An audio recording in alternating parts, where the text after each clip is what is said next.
So I talked to you about how it feels to be on the side of a winning trade, six-figure winning trade. But what does it feel like whenever you're up six figures, only to see it all go away and your initial investment in the trade goes too? Coming out of that NVIDIA trade was feeling good, and overconfidence crept in. It did. And I would like to sit here and say that, oh, I took the moral high ground. I was super humble. My humility was strong at that time because of that win. That wasn't the case. I was thinking, oh man, look at me. I've done so well on that trade and trades thereafter that I'm just going to rack up six-figure trade after six-figure trade. And that's what my mindset was at the time. And looking back, how freaking dumb and stupid and ignorant I was. And so this particular trade that I'm referencing here, it was on Netflix and used the same tool that I use for NVIDIA call options. It was a bullish trade. Did my chart study analysis on Netflix, set up the trade, and it was working in my favor. And this was, again, coming out of a massive drawdown on Netflix. It was starting to rebound and come back. There was a lot of room to the upside in terms of the technicals, resistance levels, and set up the trade with my call options. And what started as a $13,000 position, I added to it. And it was working. It was working in my favor. I was like, man, this thing's going to go. It's going to keep climbing. And it kept climbing and it kept growing. And this is where that overconfidence from the NVIDIA trade came in, to where I was saying, you know what, just let it run. This thing's going to go. And the day of the earnings report, I had told myself, all right, I'm going to close out the position. Day of the earnings report arrives. It's July. It's the summer. I'm sitting on my couch. I'm not even on my computer with this trade. I'm on my phone. And the total value of the position was between $115,000 to $116,000. And I went from that $16,000 investment, somewhere around there, $15,000, $16,000, up to $115K. And there was something in my brain that said, Jeremy, close this position out, or at least sell half of it, lock in a gain. That's the logical, rational thing that I should have done. But there was this other part of my brain, that overconfidence part from what happened with the previous trade, that said, nah, keep holding it. This thing is going to run even further. This is going to be $1 million trade. Which, again, I was a big, dumb idiot because of that, to think that that was the case. And so here's what happened. The price kept climbing into the end of the day, and I was thinking to myself, yes, here we go. This thing is going to rip off earnings. And guess what? I didn't lock in the game. I didn't close the position. I held it.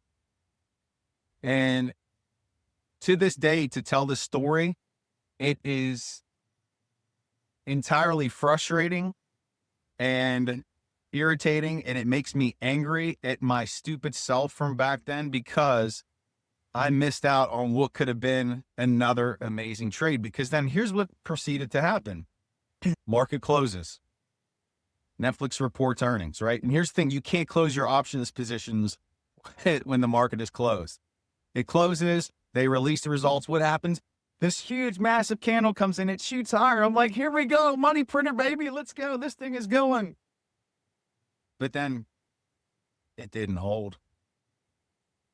And the floor dropped out. And down it went. And it got crushed. I think it was like a $50 or $60 drop. So that 115K, that was pretty much nothing. And here's the other part. When you have options leading up to a big event like that, there's an increase in what is known as implied volatility, or IV, that makes options more expensive. And so when that event is over, that IV goes away. So what also had to be factored into my position was it wasn't showing how much it actually lost, and it wouldn't show the reality of it until the day after. So what happened was the next day, woke up, market open, that position trashed, gone. My initial investment, while not completely eradicated, was pretty much gone. I think maybe there was like $1,500 to $2,000 left of value. So I went from what would have been another 6-figure profit and walked away with nothing, with a loss. That 16K that I put into it total, because actually thinking back, I think I added some calls the day after, thinking somehow that it would come back. And again, I was still learning at this time, right? But just so dumb, right? Made such a stupid decision. And I share this with you guys to hopefully reinforce concepts here that avoid these types of things. The main thing being here, when you're up and you're profitable on a position, our brain is just naturally wired to want more, to want to keep pushing it, to get greedy, to let this thing keep running. And that can get us into trouble. It's important that we acknowledge both sides of trading. And yes, you're going to have winners, but you're also going to have losers. The key is that whatever you're setting out to lose, you're comfortable with it. It is something that is not going to crush you. And again, this trade that I'm talking about, I've been trading for some time before I took that trade. I still was a big dumb idiot.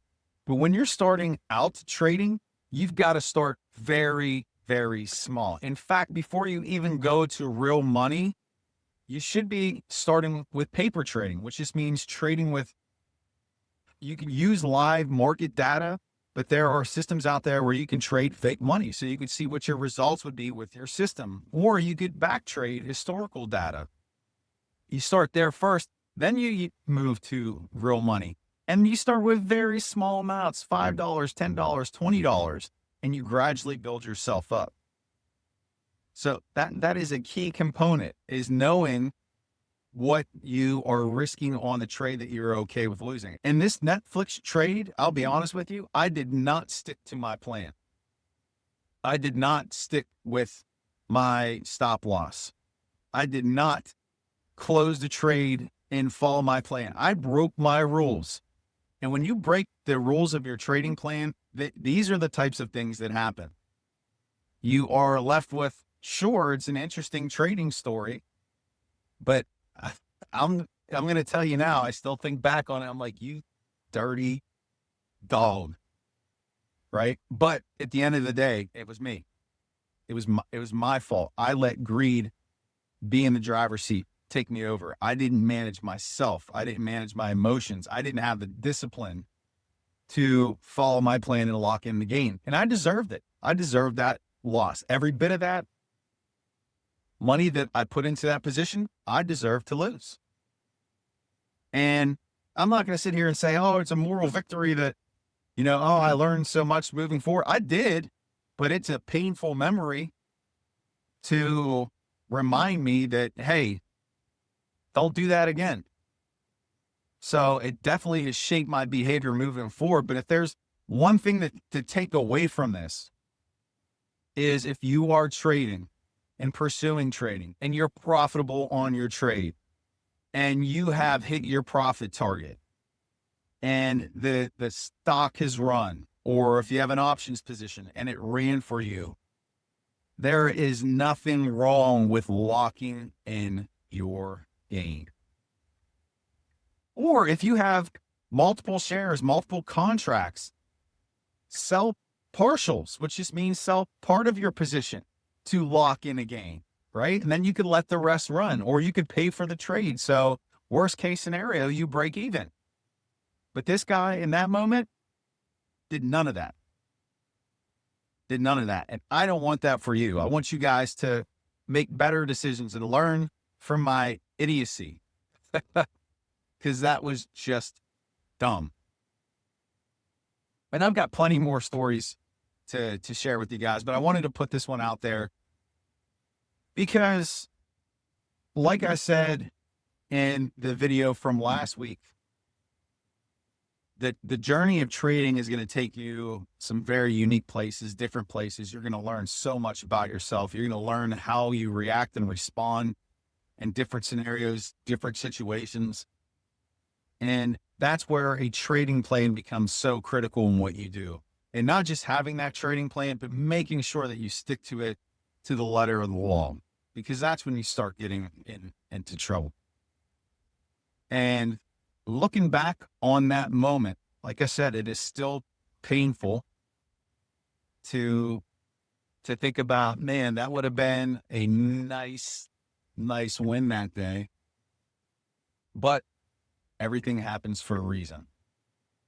But I know now, and this is what I carry with me every day, when I'm profitable, when I'm up on a position significantly like that, I lock in the game.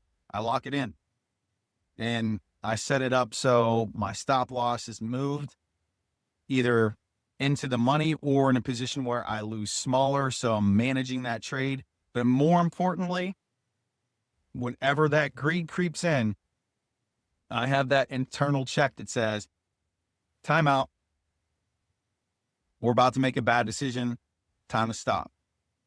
Right? That is all part of my trading plan. And so that's the thing, that the takeaway here today, guys.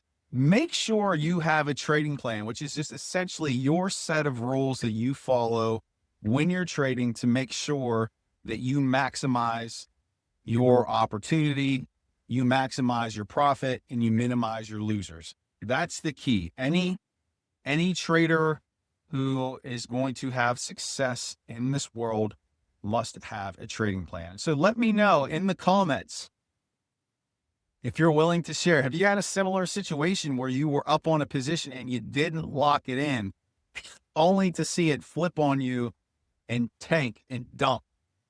And what I'd also like to know, how many of you out there have a trading plan? Do you have a trading plan? If you want, let me know. I can share mine with you so you can check it out. What I use to guide my behaviors for day trading, swing trading, let me know.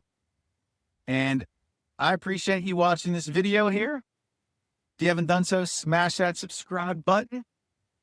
And I will see you back here next time. And as always, make it a great day. Honor the moment. And most importantly, man, my hair is wild this morning. Be grateful. Take care, everyone.